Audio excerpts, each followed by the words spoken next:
রাস্তার পাশে মোটরসাইকেল রাখা আছে, মোটরসাইকেলগুলোকে এসো দেশ বদলাই পৃথিবী বদলাই স্লোগানকে সামনে রেখে নীলফামারী সৈয়দপুর আল ফারুক একাডেমিতে বৃহস্পতিবার 30শে জানুয়ারি অনুষ্ঠিত হয়েছে তারুণ্যের উৎসব।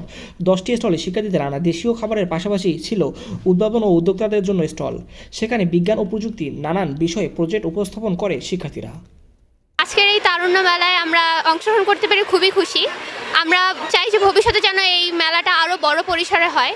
খুব স্বল্প সময়ে আমরা আমাদের একটি প্রজেক্ট তৈরি করেছি এবং আমরা চাই যে ভবিষ্যতে যেন আমরা আরও বড় পরিসরে এই উৎসবে আমাদের প্রজেক্টটা উপস্থাপন করতে পারি। প্রোগ্রামটা এমন যে আমাদের বিজ্ঞান বিষয়ক জিনিসের প্রতি আমাদের আগ্রহ বৃদ্ধি করবে। এটির মাধ্যমে আমরা আমাদের এমনই হতে পারে যে আমরা আমাদের জনগণকে সচেতন করতে পারবো, যার মাধ্যমে মানুষ সচেতন হবে, পরিবেশটাকে রক্ষা করতে জানবে, আবার বিভিন্ন ধরনের জিনিস বানাইতে আমরা আগ্রহ হব, বিজ্ঞানের প্রতি আমাদের আগ্রহ বাড়বে, আমরা বিজ্ঞান সম্পর্কে বিভিন্ন জিনিস জানতে পারবো। আবু কাজেম বিজ্ঞান বিভাগ একাডেমিক ম্যানেজিং কমিটির সভাপতি ডাক্তার সৈয়দ মাসুদ হোসেনের সভাপতিত্বে অনুষ্ঠানে প্রধান অতিথি হিসেবে উপস্থিত ছিলেন সৈয়দপুর উপজেলা নির্বাহী অফিসার ও পৌর প্রশাসক নুরে আলম সিদ্দিকী। দেশ বদলাই, আমরা দেশ বদলাতে যা যা করার দরকার সব নিজেদের করতে হবে। এখানে ছোট্ট কোমলমতি বাচ্চা থেকে শুরু করে আমাদের ক্লাস 9-10 যারা আছো তারা কিন্তু বা ইন্টারমিডিয়েটে যারা আছো তারা কিন্তু আরও বেশি ভালো বোঝো, যারা আমাদের জুলাই গণঅভ্যুত্থানে নেতৃত্ব দিয়েছ, জুলাই গণঅভ্যুত্থানে মাঠে ছিলে, তো তোমরা সবটাই জানো। তো তার মাধ্যমে যে পরিবর্তন এসেছে সেই পরিবর্তনে যদি আমরা পুরো দেশের চালচিত্র বা প্রেক্ষাপটটা যদি বদলাতে পারি তাহলে কিন্তু আমাদের মূল জায়গাটায় হাত দিতে পারবে না।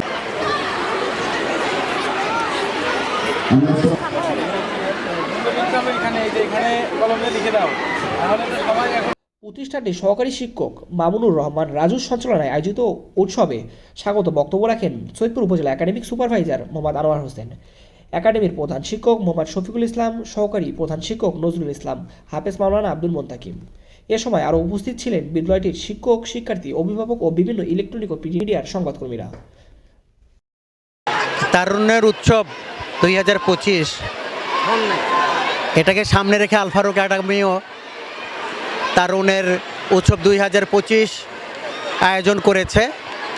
একাডেমির শিক্ষার্থীরা বিভিন্ন ধরনের স্টল দিয়েছে, তারা উদ্যোক্তা হিসেবে ভবিষ্যতে কিভাবে কাজ করবে তার একটা পূর্বাভাস পাওয়া যাচ্ছে সেখান থেকে।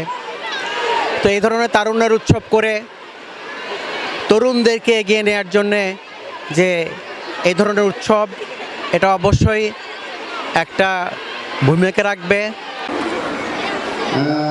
এবারে স্যার পিঠা এবারে একটু টেস্ট করেন স্যার একটা দেখতে পাবে না বাবা তোমার জন্য ওটা ওইখান লিখতে হবে ওইটা ছবি লিখতে এটা তোমার মুখে হাত ছাপা মুখে হাত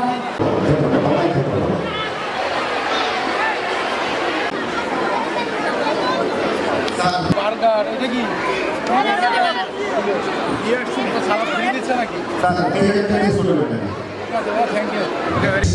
বিকশিত করবে, তার মাধ্যমে শ্রদ্ধাভাজন প্রিয়ভাজন আমাদের সৈয়দপুর উপজেলার সুযোগ্য নির্বাহী কর্মকর্তা, সৈয়দপুর পৌরসভার সম্মানিত সুযোগ্য প্রশাসক, আমাদের মাঝে উপস্থিত মহতারাম নুরে আলম সিদ্দিকী স্যার।